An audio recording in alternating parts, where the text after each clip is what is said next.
Sobat Fisika, salam pintar. Pada video kali ini, kita akan membahas materi momentum dan impuls. Sobat, hari ini kita akan memulai pembelajaran fisika berdasarkan capaian pembelajaran, yaitu pada akhir fase F, siswa mampu memahami konsep kinematika dan dinamika fluida, termodinamika gelombang, kelistrikan dan kemagnetan, serta fisika modern. Konsep-konsep tersebut memungkinkan siswa untuk menerapkan dan mengembangkan keterampilan inquiry science mereka. Adapun tujuan pembelajaran kita, siswa mampu memahami konsep dinamika untuk mengembangkan keterampilan inquiry science. Adapun indikator ketercapaian tujuan pembelajaran kita, 1. Siswa mampu menjelaskan hubungan momentum dan impuls dengan hukum kekekalan momentum. 2. Siswa mampu mengamati kejadian di sekitar yang berkaitan dengan hukum kekekalan momentum. 3. Siswa mampu menghubungkan besaran gaya, momentum, dan impuls dalam gerak suatu benda. 4. Siswa mampu menganalisis hubungan antara hukum kekekalan momentum dengan tumbukan yang terjadi pada suatu benda. Yuk sobat, kita mulai pembelajarannya. Jangan sampai kelewat ya. Pernahkah melihat atau mendengar tentang kecelakaan mobil di jalan raya? Atau mungkin sobat pernah bermain sepak bola dan merasakan bola terpental jauh setelah ditendang dengan keras? Fenomena ini sebenarnya berkaitan erat dengan dua konsep fisika, yaitu momentum dan impuls. Coba bayangkan, mengapa mobil yang berat dan melaju kencang bisa menimbulkan kerusakan besar saat menabrak? Pertanyaan ini akan membawa kita pada pemahaman tentang bagaimana massa, kecepatan, dan waktu tumbukan memengaruhi perubahan gerak suatu benda. Inilah yang akan kita pelajari dalam materi kali ini, Sob. Coba bayangkan, kamu sedang menonton sebuah animasi. Di sana terlihat dua kendaraan, sebuah mobil dan sebuah sepeda melaju dengan kecepatan yang sama, lalu brak! Menabrak sebuah pohon. Tapi, tunggu dulu. Ternyata dampak tumbukannya berbeda. Mobil menghantam pohon dengan keras, sementara sepeda hanya memberi sedikit dorongan. Kenapa bisa begitu ya? Yuk, kita pikirkan bersama. Walaupun kecepatannya sama, mobil jauh lebih sulit dihentikan dibandingkan sepeda. Apa rahasianya? Ya, benar. Itu karena massa mobil jauh lebih besar. Massa yang besar membuat mobil memiliki momentum yang lebih besar pula. Artinya, semakin besar massa suatu benda yang bergerak, semakin sulit benda itu dihentikan. Itulah sebabnya, ketika mobil menabrak pohon, momentum yang besar menyebabkan kerusakan yang lebih parah, sedangkan sepeda dengan momentum yang lebih kecil hanya memberikan dorongan ringan. Dengan demikian, pemahaman tentang momentum membantu kita mengerti mengapa benda yang lebih berat dan bergerak dengan kecepatan yang sama dapat memiliki dampak yang jauh lebih besar saat bertabrakan. Kita bisa simpulkan bahwa momentum sebanding dengan massa atau ditulis P sebanding M jika kecepatan tetap. Jadi, kita bisa belajar bahwa benda yang massanya besar memiliki momentum yang lebih besar dan lebih sulit dihentikan. Yuk kita amati kejadian lainnya. Pernahkah kamu menendang bola di lapangan? Rasanya seru, bukan? Sekarang bayangkan ada seseorang yang sedang menembakkan peluru dari senapan. Keduanya melibatkan benda yang bergerak cepat, tapi kira-kira mana yang memiliki momentum lebih besar? Mungkin kamu berpikir, peluru kan lebih cepat, pasti momentumnya lebih besar. Tapi tunggu dulu, jangan terburu-buru. Ayo kita bandingkan lebih cermat, bola memiliki massa yang jauh lebih besar dibandingkan peluru. Sementara itu, peluru memang melaju dengan kecepatan yang sangat tinggi. Nah sekarang, jika kita berpikir tentang mana yang menghasilkan dampak yang lebih besar, jawabannya adalah peluru. Dari sini, kita bisa menyimpulkan bahwa semakin besar kecepatan suatu benda, semakin besar pula momentumnya. Ini berarti benda tersebut akan lebih sulit untuk dihentikan dan dapat menyebabkan dampak kerusakan yang lebih besar. Namun, penting untuk diingat bahwa massa juga berperan dalam menentukan momentum. Jadi, benda dengan massa yang lebih besar dan kecepatan yang lebih tinggi akan memiliki momentum yang jauh lebih besar dibandingkan benda dengan massa yang lebih kecil, meskipun kecepatan benda yang lebih kecil juga tinggi. Dengan kata lain, momentum tidak hanya bergantung pada kecepatan, tetapi juga pada massa benda tersebut. Kesimpulannya, momentum bergantung pada dua hal penting, massa dan kecepatan. Ditulis secara matematis, P sama dengan M dikali V, di mana P yaitu momentum satuan kilogram meter per sekon, M yaitu massa satuan kilogram, dan V ialah kecepatan satuan meter per sekon. Nah, Sobat Fisika, dari tadi kita bahas tentang momentum, Sebenarnya, momentum disebut besaran vektor? Kenapa bisa ya? Yuk, kita simpulkan bareng-bareng. Momentum itu dihitung dari massa dikali kecepatan. Nah, massanya memang cuma angka alias skalar, tapi kecepatan itu punya arah. Karena kecepatan adalah vektor, hasil perkalian ini, yaitu momentum, juga ikut-ikutan jadi vektor. Artinya, momentum nggak cuma soal seberapa besar benda bergerak, tapi juga kemana arahnya benda itu bergerak. Nah, inilah alasan kenapa momentum disebut besaran vektor. Karena dia punya nilai dan arah sekaligus. Jangan sampai lupa ya. Contoh soal, seorang pemain bola menendang sebuah bola bermassa 0,5 kg hingga bola itu melaju dengan kecepatan 20 meter per sekon. Di sisi lain, sebuah peluru bermassa 0,01 kg ditembakkan dari senapan dengan kecepatan 300. Pernyataan yang benar adalah A. Momentum bola sama dengan momentum peluru. B. Momentum bola besar dari momentum peluru. C. Momentum bola kecil dari momentum peluru. D. Kedua benda tidak memiliki momentum. E. Momentum hanya dimiliki benda yang massanya lebih besar. Penyelesaian diketahui. Bola massa sama dengan 0,5 kg, kecepatan sama dengan 20 meter per sekon, peluru massa sama dengan 0,01, kecepatan sama dengan 300 meter per sekon. Momentum bola P sama dengan M kali V sama dengan 0,5 kali 20 sama dengan 10 kg meter per sekon. Dua momentum peluru, P sama dengan M kali V. 0,01 kg dikali 300 meter per sekon sama dengan 3 kg meter per sekon. Kesimpulannya, momentum bola besar dari momentum peluru. Hal ini dikarenakan momentum tidak hanya dilihat dari massa saja atau kecepatan saja. Momentum dipengaruhi oleh keduanya. Ayo kenalan dengan impuls. Pernahkah kamu memperhatikan pemain sepak bola saat menendang bola? Atau mungkin kamu menonton atlet tinju memukul samsak? Wah, kelihatannya hanya terjadi dalam sekejap ya. Tapi tahukah kamu, dalam waktu yang sangat singkat, itu terjadi sesuatu yang sangat penting dalam fisika, yaitu impuls. Apa itu impuls? Impuls adalah gaya yang bekerja dalam waktu tertentu untuk mengubah momentum suatu benda. Jadi saat kamu menendang bola, tanganmu memukul raket, atau palu memukul paku, itu semua adalah contoh impuls dalam aksi nyata. Kita coba amati salah satu contoh penerapan impuls dalam kehidupan sehari-hari, salah satunya pada permainan bulu tangkis. Momen terjadinya impuls dalam bulu tangkis saat raket menyentuh dan memukul kok. Saat raket memukul kok, raket akan memberikan gaya ke kok, meskipun dalam waktu yang sangat singkat. Kita menyebut selang waktu ini sebagai delta T. Gaya dan waktu ini akan menghasilkan yaitu impuls. Secara fisika, rumusnya sederhana, impuls sama dengan gaya kali selang waktu. I sama dengan F dikali delta T.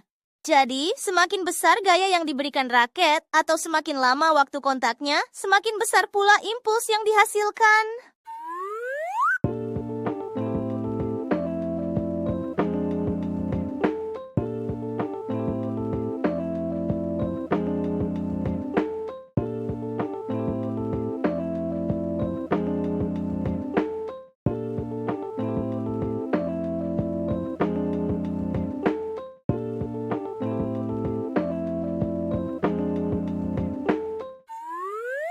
Hubungan antara momentum dan impuls digambarkan dengan sebuah benda bermassa M bergerak dengan kecepatan mula-mula V1, kemudian diberi gaya tetap sebesar F dalam selang waktu delta T, sehingga kecepatannya berubah menjadi V2.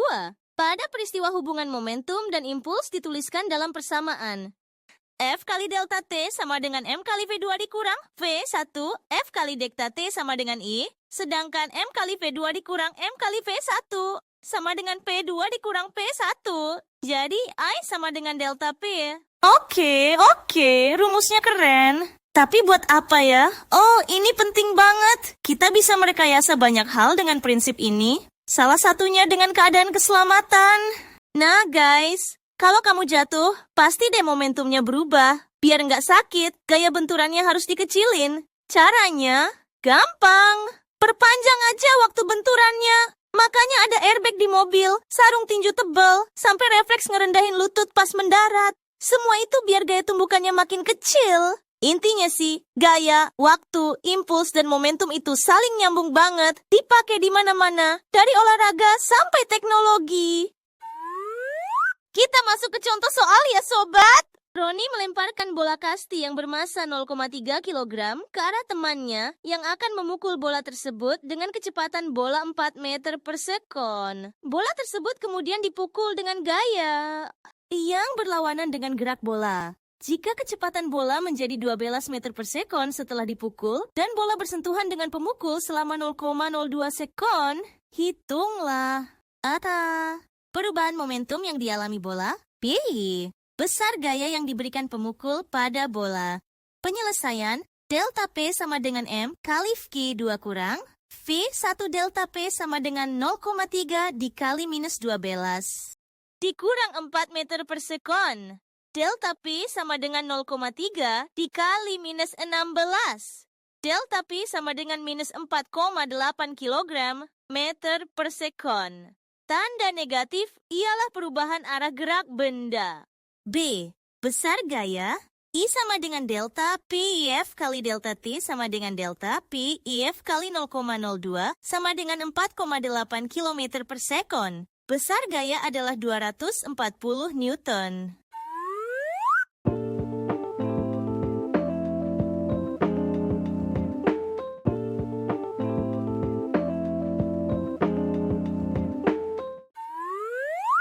Siapa dorong siapa? Bayangkan dua benda bisa jadi dua bola atau mobil mainan bergerak saling mendekat atau satu diam dan satu bergerak. Ketika keduanya bersentuhan, beruk, terjadilah yang disebut tumbukan. Dalam setiap tumbukan selalu berlaku hukum kekekalan momentum. Yuk sobat, kita amati lebih lanjut. Sebelum pertumbukan benda memiliki kecepatan V1 dan V2, dan setelah tumbukan kecepatannya menjadi V1 aksen dan V2 aksen. Apabila gaya F12 ialah gaya dari M1 ke arah M2, dan gaya M2 ke arah M1 ialah F21. Hukum Newton 3 menyatakan F aksi sama dengan minus F reaksi. Maka F12 sama dengan minus F21 jika kedua ruas kita kali delta T. Maka permasalahannya menjadi F12 kali delta T sama dengan minus F21 kali delta T. Kita ketahui bahwa F kali delta T ialah impuls. Maka di sini menjadi impuls 1 sama dengan minus impuls 2. Karena impuls merupakan perubahan momentum, maka persamaan menjadi M1V1 minus M1V1 aksen sama dengan minus M2 V2 minus M2 V2 aksen. Maka persamaannya menjadi M1V1 tambah M2V2 sama dengan M1V1 aksen tambah M2V2 aksen. Persamaan ini menyatakan kekekalan momentum. Sehingga dapat kita simpulkan bahwa dalam hukum kekekalan momentum, jika tidak ada gaya luar yang bekerja pada sistem, maka jumlah momentum total sebelum bertumbukan sama dengan jumlah momentum total setelah bertumbukan. Pernyataan ini mengisyaratkan bahwa nilai momentum total ketika dua benda bertumbukan adalah konstan atau tidak berubah. Perlu diingat bahwa momentum ialah besaran vektor, maka harus diperhatikan arah dari benda tersebut ya sobat.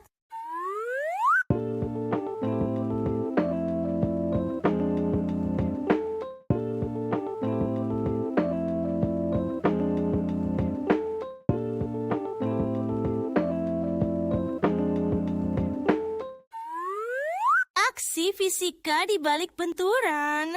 Apa yang terjadi ketika dua benda bertabrakan? Apakah mereka menempel, mental, atau justru memantul seperti bola basket? Dalam dunia fisika, peristiwa benturan itu disebut tumbukan, dan ternyata tumbukan dibagi menjadi 3 jenis utama loh. Yuk, kita kenali satu persatu karena setiap jenis tumbukan punya cerita fisikanya sendiri. Bayangkan kamu menjatuhkan bola tenis ke lantai, lalu bola itu memantul dengan ketinggian yang sama seperti sebelumnya. Nah, itulah contoh tumbukan lenting sempurna. Misalnya dua benda bermassa M1 dan M2 dengan kecepatan masing-masing V1 dan V2 saling bertumbukan, dan setelah terjadi tumbukan keduanya saling berlawanan arah. Nah, dua benda dikatakan mengalami lenting sempurna jika selama tumbukan tidak ada energi yang hilang, sehingga pada peristiwa ini berlaku hukum kekekalan momentum, hukum kekekalan energi kinetik. Nah, ciri-ciri tumbukan lenting sempurna ialah 1. Momentum total sebelum dan sesudah tumbukan tetap. 2. Energi kinetik total juga tetap, nggak ada yang hilang. 3. Setelah tabrakan, benda pisah dan nggak nempel.